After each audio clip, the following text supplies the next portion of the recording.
Hey guys, welcome back to LSE.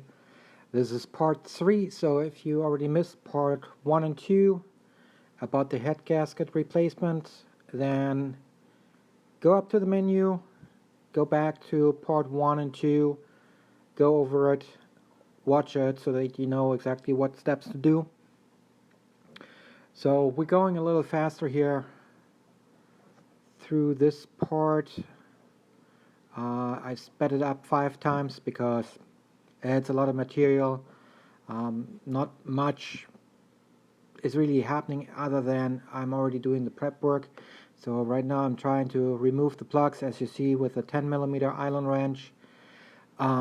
They were stuck, so I had to use a wrench attaching to the Allen wrench in order to crank them loose. I do it on the right side as well as I did it on the left side, so that all the plugs, you need to remove all 3 plugs in order to get to the 3 15mm bolts, which are actually holding your rail guide in place for your timing chain. I later on will do a video about the timing chain in general as well, because I have to replace mine.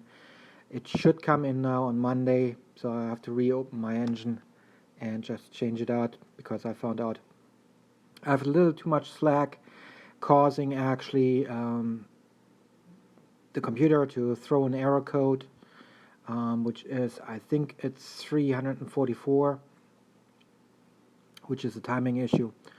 So I have to wait for that. As you can see now, going back to the item, I already removed both of the camshafts on both sides, so all 4 cams are out. The 15mm bolts which holding the headers down to the block are removed on the right side. I'm just trying to figure out right now how to loosen everything. In the front of the header you have 3 13mm screws you have to remove, which I already did in part 2 of this video series. And so with that, it's pretty much loose.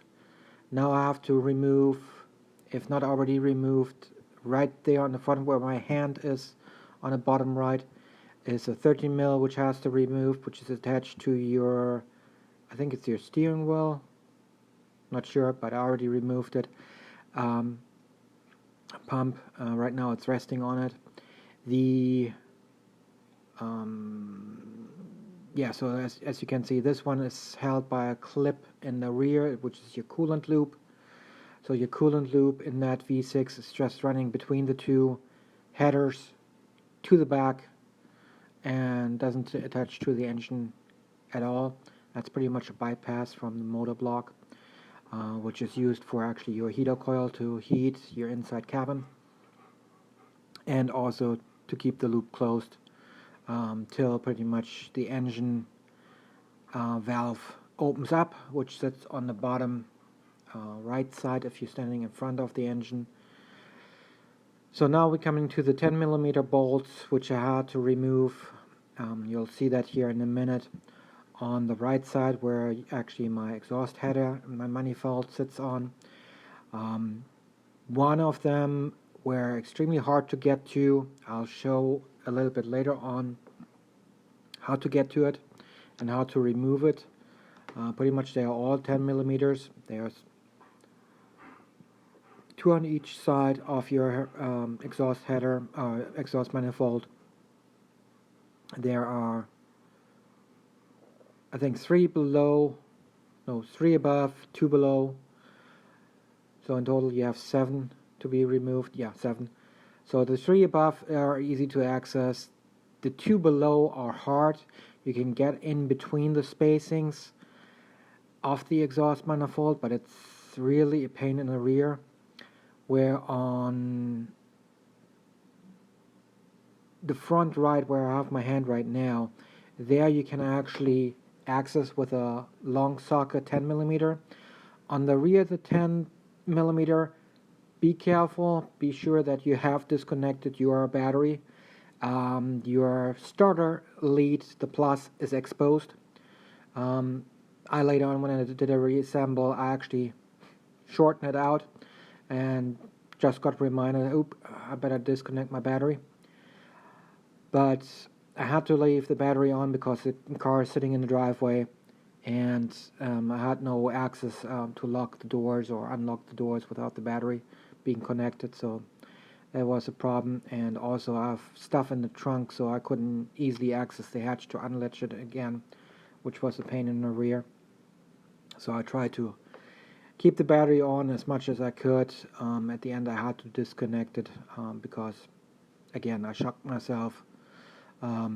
Actually, didn't shock myself, but the tool sparked, and so the gasket, which I used for the new manifold to the block, got in the way. That's what caused the sparks, but nevertheless.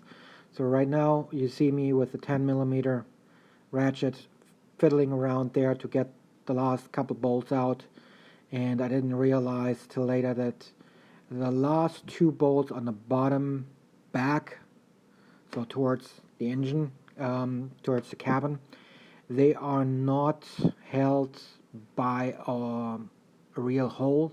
They're actually held by a slit, so as soon you just loosen them, you can maneuver the whole thing around. I figured it out later on. But there you can see I removed now the header, and now the head gasket is completely visible. I'm looking at the head gasket to see what's going on, but here in a second you'll see all the details. Now I just removed the heat shields, which I hold with 3 10mm sockets in place as well. Remove them so that you can reapply them. But here we go.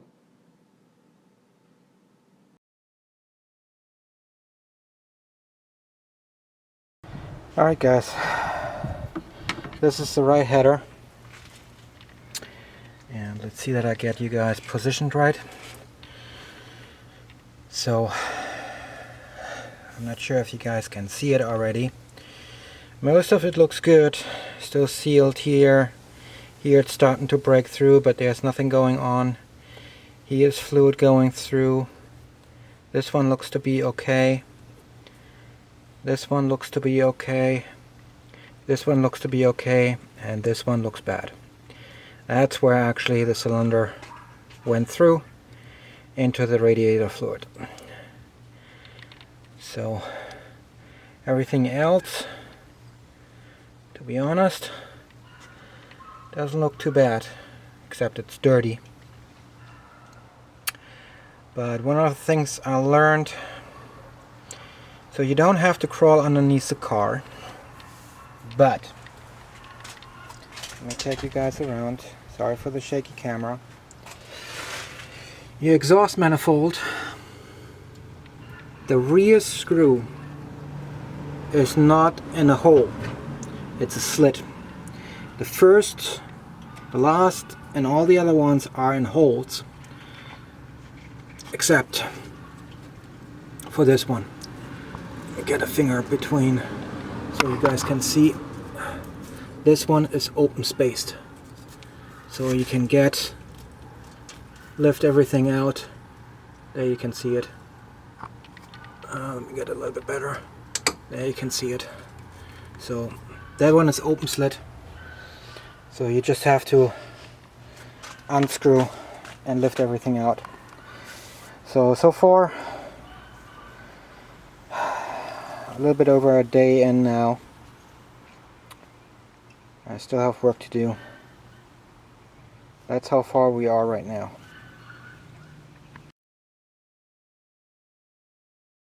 Alright, so there you see the removed head gasket quickly, where it actually busted through. I just went over it. Now I'm cleaning up the block itself, making sure that there are no big gouges or scratches or anything obvious showing that there's maybe a heat warp. Now I'm cleaning it with brake cleaner,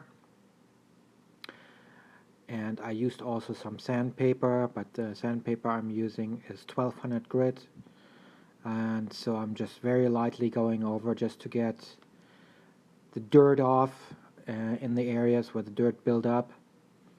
The OEM head gasket is relatively thin in comparison to the head gasket which I got as a replacement. Not sure if over the years this new one will be flattened out the same way or not, but I had the feeling that the new one I got is like twice as thick, and so that should give me a much better sealant. But I did a measurement. I have a flat ruler with a straight edge to making sure that I have no warpage on that side. That was the side which actually busted and got very hot, and I didn't. Same I did on the headers itself, no warpage, since I caught everything very, very early, so I didn't really screw anything up. The engine is already reassembled, as I'm pretty much recording right now the audio for the over, but car's running fine. It just throws the code 344 because of the chain being stretched out. When I did the work, I didn't notice it till I had to reopen the headers because I had an issue with an oiling situation, which I wasn't sure. And what happened was the bearing caps, I put 3 in the wrong spot and had them most likely over tightened, so I had to get a special tool ordered, which does do the correct inch-pound torque spec, which is 110, and with that I got that tightened down and everything is fine. So now you can see me here on the left side of the engine, loosening everything up, removing the two 13mm struts, which holding the support for the air intake. Remove those away, and now I'm using the breaker bar here in a second to actually loosen up the 2, 4, 6, 8 bolts, which are going down into the block and holding pretty much the header together with the block. Those are very torqued down. Not 100% sure how much torque it was, but you need a very good breaker bar in order to get them loose. So now you can see I'm just removing quickly the heat shield on the bottom part. Also again 3 10mm sockets. With the heat shield I have a little bit of a modification which I've done, and you should do too. Cut out straight out from the cutout where the EGR back feeds in, so that when you have to redo this work later on or have to access that area, you can actually take your heat shield out without disconnecting your EGR tube. That was a pain in the rear. I'm not sure why the engineers did it. There's no real reason for that pretty much 1.5 by 1/2 inch in width space to be there in place. It doesn't make any sense because the EGR right above is having the whole exhaust heat, and that pipe doesn't have any coverage on it to begin with, so the heat is going there anyways. So I'm not sure why they left it closed. But that was my big problem, where you can see me fizzling around trying to get to the bolts there because that heat shield is in the way. And I didn't want to take out the EGR first because the EGR is actually bolted to the header in the rear, held with 2 screws in place, and then from there on goes the other part from the EGR, which is the EGR out, but the air into your air intake manifold, which sits in the rear. So I tried to not mess with it too much, but at the end I had to remove it anyway. So, but I wasn't at that stage where you see right now that heat shield is just hanging there and being a pain in the rear, because also that EGR tube is not really flexible. So even if you put it down, you can't maneuver it around, and so that heat shield is really dangling in the way, making it worse. So do that little cut in there, and you should be all good, said and done, and you no longer have that issue. Again, don't forget that whole area is getting glowing hot anyways, and it's already sticking through the heat shield. why is there the heat shield on, looking at it right now, to the left side, 1 inch more just to close it. Doesn't make sense. Down part is a full shell, but now you see that I gave up and taking out the two 10 millimeter screws there as well, because I need to get that damn heat shield out in order to access the 7 bolts also on that side again. Same with that, the last 2 on the bottom side there in the slot. Call it slot, call it slit. It's pretty much a slot, open-ended on both ends. The one which going up and down, the one which goes to the rear is only open like the first one as well. So you can pretty much put your first 10 mil in the back and in the front in, and then line up the other holes with the screws when you reassemble it. Much easier that way. But if you're smart, you do the rear first, the one which is that slit, slot, whatever you want to call it. Do that first by hand. Just screw it in a couple turns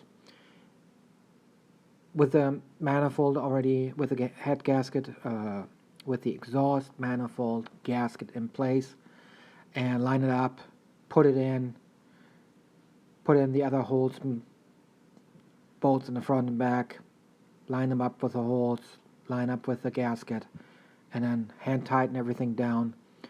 The exhaust manifold gasket, which I got in that set, is also again a lot thicker, squishes a lot more, so it seals a lot better than the manufacturing one, which was like very thin metal, sheet metal. I would say, gosh, 24 gauge, 26 gauge maybe. So, and there was no material in between which would expand or contract depending on heat and over the years. So either you get it completely flat sealed or tough luck. But as you can see, I'm messing around there for quite some time, and it goes on and goes on. And I leave this in on purpose, so you can skip through this a little bit, but there you see where I go with a 10 millimeter ratchet in there trying to loosen it up, because on this side it's very hard to access from underneath when you go from the front, because the alternator is in the way. If you can lift your car up on a lift, you can get there very easily from below. But I tried to avoid that. I didn't want to lift the car. Right now the car is pretty much sitting in the driveway. It's not even on ramps, no nothing.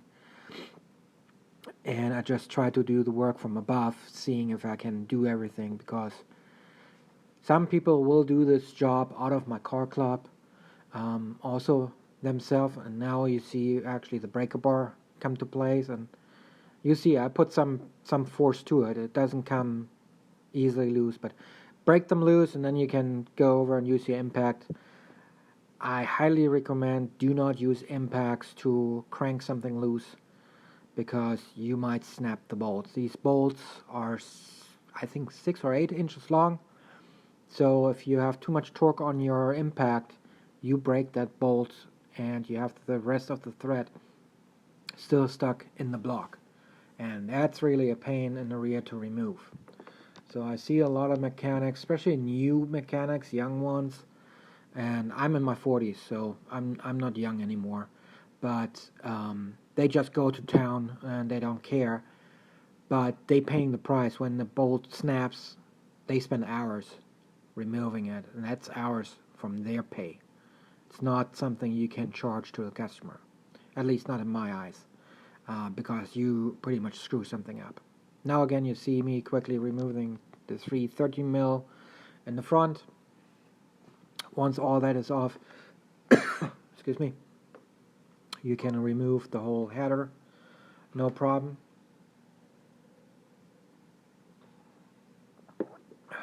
So once you have both off, you can take a look at both head gaskets, make the determination. The left one was just fine. Right now I'm looking for a couple tools to just get stuff done and then remove it. Once you have everything removed the way it is, you'll have the best chance to clean also those headers. I show at the end of this video how to clean those. I'm using a very heavy industrial concentrated degreaser. That degreaser is very corrosive when it gets in touch with aluminum. So it's perfect to degrease, but you have to wash off the part very quickly. And quickly I mean within 10-15 minutes. So it's not something where you just put it in, let it soak in, and take a break and come back. No. I want to get this done as quick as possible, as good as possible, as deeply cleaned as possible. So that's why I choose to use that degreaser. It's not a very good degreaser for the environment, I can tell you that too. It's a commercial grade. It's something you can buy still at a Home Depot, Lowe's, Menards in a granulate form to get this consistency, but I give you guys just a warning up front, so you can make more damage than you would like to, because it eats aluminum, especially the top coating off, if you leave that stuff too long in.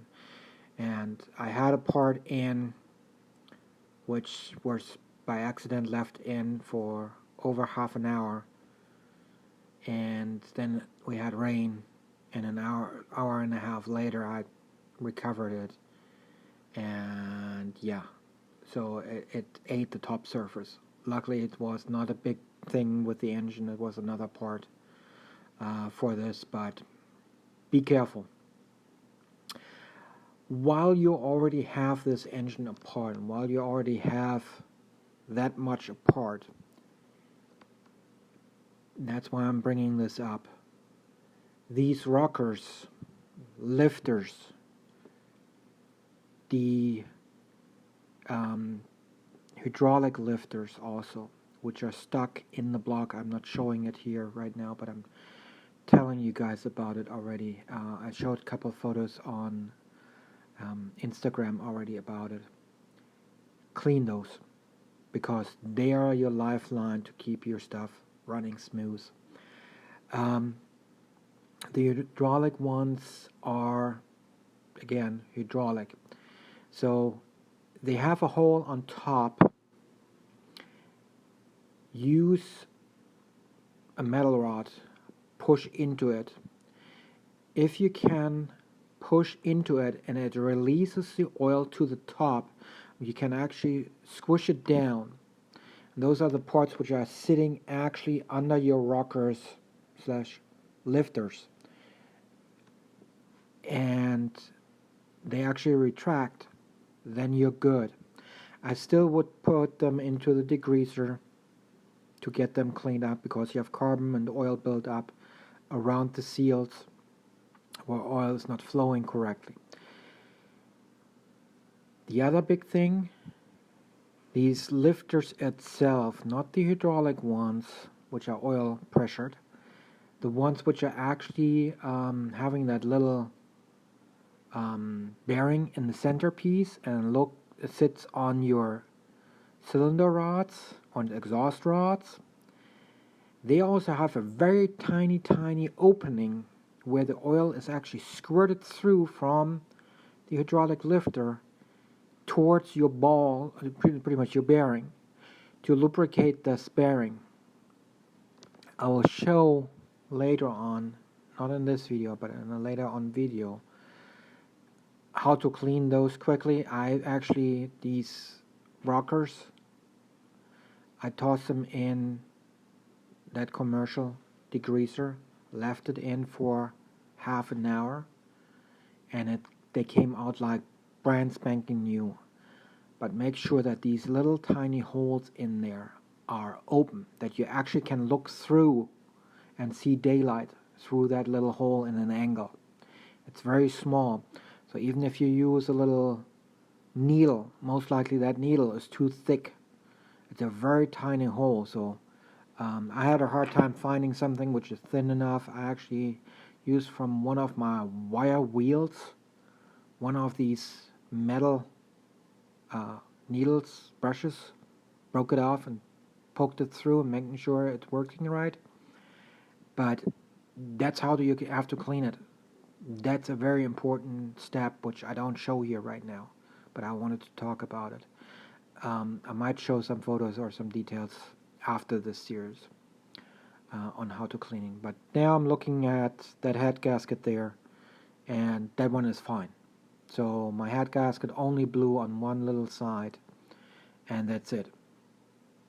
So now I'm just removing pretty much the rest of it, making sure everything is good, getting the chain out, because while I'm already doing this job, I'm doing one more job, replacing the water pump. And the water pump sits in the front in your block.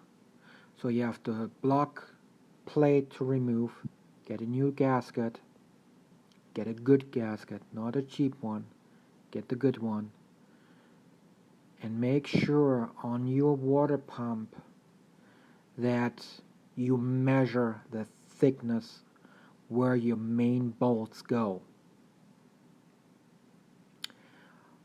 Once you have that, you're good. If you have a different thickness, you run into a situation that you cannot close the front plate. There are off-brands around where it's either thinner, and you might crack then the front plate, or they're thicker. You crack then too. Sometimes the pump itself, the housing is thicker where the fluid goes through. Also a big problem. Now you can already see me here reassembling the whole thing. On the left side, I'm doing a test fitting there. It's not cranked down to the spec, but I already cleaned that side of the header. I'll show you here in a few how I've cleaned it. I'll show in the next series also how to clean the other side and what to look for on certain areas. I'll point it out to you guys in a second. But make sure that you get the right one, because there are too many brands out there, out of China primarily, where they just skip over it, and then you end up with a problem. I got mine off Amazon, and I think I can bring up the brand by just looking quickly at my history. Orders. And so, where is it? There it is. So it's an OAW CR4190. It's called an engine water pump for a Chrysler Dodge V6 2.7 liter, 1998 to 2007. Cost me $39. That one has one specific addition to the normal one, which I also showed already on Instagram. That one has an aluminum graphite propeller in. It's not plastic. It's aluminum graphite. So it's a lot stronger. It's metal pretty much. And that metal would grind down pretty much the same way a pencil would grind down. So it doesn't leave chunks behind. These little chunks actually being worn down into a sludge. So it's not too bad if something breaks off or chips off. Again, also when you're using the gaskets, I use from Fel Pro the timing cover gasket, which is a TCS 4505. I'll put all these items into the video. I also use from Limicar the cylinder head gasket set. There's a problem with that one. The header covers, those gaskets are reverse molded. They fit in, but they are so super loose in your header, they don't stick in there. So I actually had to use some RTV just to hold it on while I screw them down. The rest, very, very good, very thick, comes with everything, cost only like $40 for the whole set. Again, I put everything in the description below. The other items which are also used in this whole thing is I used also for the timing chain tensioner a new one. I used one from New York, but you can use any pretty much brand. Make sure you get a new one. Also the tensioner, the timing tensioner for your short chain on your camshafts, if you already added, replace them. You can get them on Amazon for like $11. I hope they are not discontinued, but $11, just get it, and done deal. Another thing which I also needed, which is very important when you torque down your camshaft bearing caps, make sure they are completely lined up. When you take them off, look at the numbers. They are in the number. They're starting at 11, 12, 13, 14, 15. They are in numbers. Each number goes in a correct line. Take photos of it so that you know where what goes, because they are measured for your camshaft. So if you mix something up, you have a different gap. Most likely oil leaks through one more than the other, or you're producing heat then all of a sudden in one more than the other. The other thing, if you don't have a good torque wrench, I got from EP Outer the 1/4 inch click through torque wrench, which goes from 20 to 200 inch-pounds. Also here on Amazon. I'll put a link for that as well in below. I think I paid somewhere around $30 for it. So those are the ports which are used so far. Now back to the video. You see me trying to do some assemble already on the side there for the exhaust, fizzling around. That's where I try to figure out what goes where. I use a mirror to figure out how to get the bolt correctly fitting in there where it should be. It's tight. It's really tight. So take your time. If you're not a pro, take your time. Do not rush. Step aside. Take a break. Especially if you're a little bit older. This stuff with hanging over the engine bay wears you out. You'll have some muscle pain the next day. You never used those muscles before. I'm used to it because I'm doing a lot of field work, so I'm okay with it. But still, take your time. Do not rush. Make sure that you have all the bolts in place. Make sure everything lines up correctly. When you put your gasket in, the new gasket for your exhaust manifold, make sure that you actually line them up with the bolts, not like what happened to me on the right side where the starter is, that it actually slips down, and I bolt everything up, and then I realized, oh shoot, that gasket just slid down. I totally missed the gasket. It's pretty much 2/3 down. It's not even there where it's supposed to be. So because it's so tight space, you don't see it, that your gasket goes bye-bye. I actually ended up jacking up the car with a jack stand on that side where I'm working right now to take a look from underneath to making sure that the gasket is in all the way, because I couldn't see it. Even with the mirror, it was not very clear for me to see that I got everything in. Primarily because in the rear corner there, it's tight, so you can't use a mirror and get your hand down to actually get the screws, the bolts back in. So I got the bolt in. I wasn't sure if the gasket got in there correctly, so I laid underneath the car, took a look at it, and said, yeah, okay, that's good. And then I said, okay, let me just hand tighten everything up, making sure everything sits there where it's supposed to be, and then I tighten everything up from above again. Again, the 2 screws in the bottom rear are best to access from below when you have the chance. So now in a few here, you're gonna see actually how I cleaned one of the headers, and again I used highly concentrated mix to get a quick result, and it took me, I think, all in all 15 minutes to clean the whole thing, but I washed it down in between with fluids so it was not eating into the metal. But you have to know what you do. So if you don't know what you're doing, making sure that you do it quick, wash it down. So now you can see it. I'm actually setting it up right next to my car. I have a piece of grass which is already dead anyways. I said, okay, let me just do it. I didn't have a bucket to put underneath there to catch all the fluids, so not really great for the environment.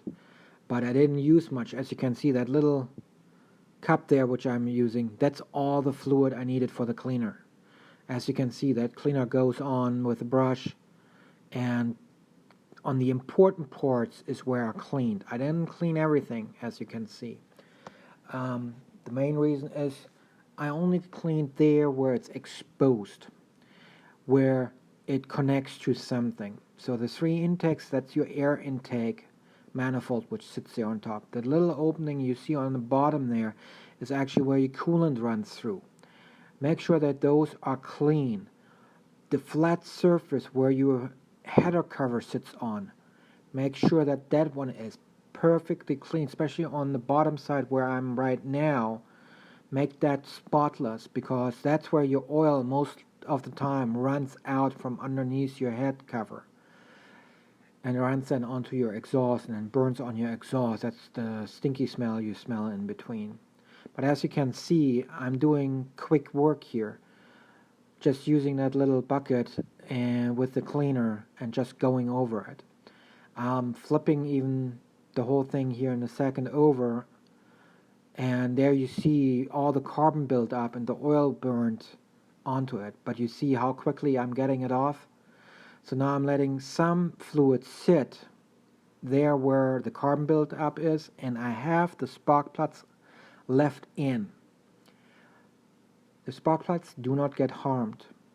It does not eat the spark plug material. It only eats soft material like an aluminum. It eats carbon buildup and oil. And oil is eaten up fast, very fast. You rub over it with it, you let it sit for a minute, you go over it and say, oh, it's gone. It dissolved. So now you can see I'm just letting it sit for a couple and loosen everything up. Then I'm already washing it down, cleaning it up by just brushing over it and getting it all done. So when you have a parts washer, use a parts washer, take your time. But I don't have a parts washer. I don't have the space in the garage right now. I'm ready to move into the new property where I'm building. So I had to make do by what I had available.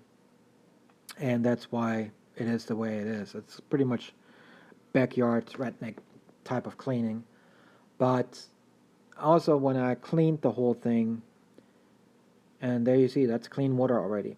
So I just go over it, clean it now with clean water already, rinsing it down shortly after it, and done deal. Because it's so concentrated, I just use the water to take the rest of the concentrate and just spreading it out to the side of the block so that everything gets cleaned right.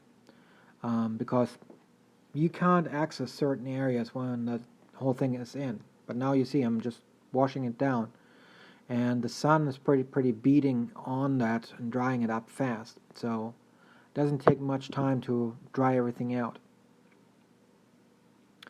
So clean it. While you're already there, clean it. Get all the carbon buildup out. And so that's pretty much it. Clean it. Once you cleaned it, use your straight edge, run over the header. Make sure with your feeler gauges it's an 0.005, which I use to measure if I can poke it underneath. There's none. The header didn't warp at all whatsoever. So now you already see pretty much the final on that side. I just hose it down and get more water and hose it more down. I like to use a bucket because I don't like to flood everything, because I want to see also quick results. And as you can see, there's already the big difference. It's already dried up. Now I'm just looking at certain areas, but as you can see, all that carbon buildup, it's gone. So that is a big thing. Now on the exhaust side there, cleaning that as well. I'm holding it up, cleaning it. Now I'm going over it with water, soaking it, brushing over it, soaking it down again. And that's pretty much it. So just make sure when you see dirt sitting still in certain grooves, like as you can see at the air intake, you see that dark spot. That's some buildup which was not removed by the chemical right away, and I didn't want to put too much chemical on it to potentially harm it, so I used some 1200 grit sandpaper with water and just ran over it. You can do that by hand, just with your thumb.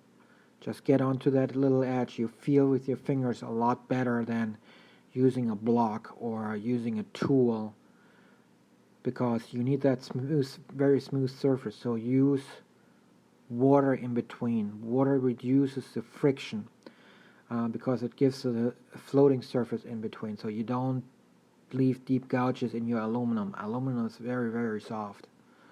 So that's the thing.